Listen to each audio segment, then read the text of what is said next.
क्या आप भी देश और दुनिया की खबरों से रह जाते हैं बेखबर?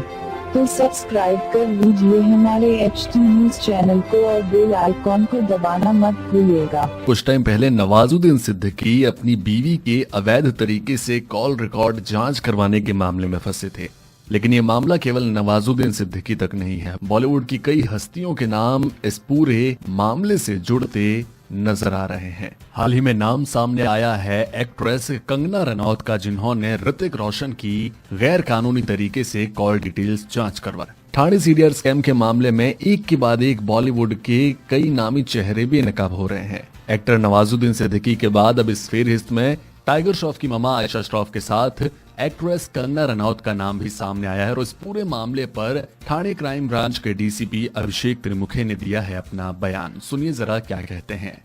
Summon issued by Chief Judicial Magistrate Warangal against him. We have also got to know that Aisha Shroff, wife of Jackie Shroff, has procured CDR of Sahil Khan and shared that with Rizwan Siddiqui. The CDR has been procured privately from some other source by her, and in their communication it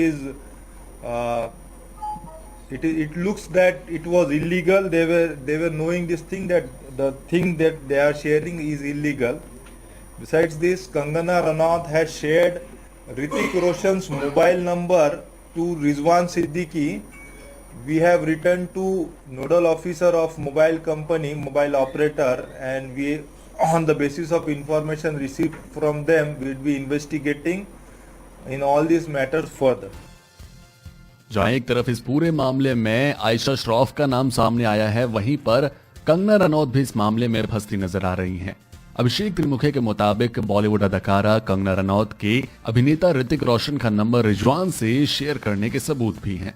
DCP ने बताया कि हमने mobile operators के nodal officers को इसकी जानकारी देने के लिए कहा है। जी हां, अभिषेक के मुताबिक इस मामले में कंगना रनौत फंसती नजर आ रही हैं। जांच के दौरान पता चला है कि 2016 में कंगना ने ऋतिक रोशन का मोबाइल नंबर रिजवान सिद्दीकी के साथ शेयर किया था। हालांकि कंगना के मामले में अभी ज्यादा जानकारी सामने आई नहीं है, इसकी वजह पता चली नहीं है। मामले की जांच जारी है, लेकिन इस पूरे मामले में कंगना रनौत भी फंसती नजर आ रही हैं। गलत तरीके से कॉल डिटेल निकलवाने के मामले में सीडीआर स्कैम में आ गया है उनका भी नाम। वहीं पर ठाणे क्राइम ब्रांच इस पूरे मामले की गहन जांच कर रही है।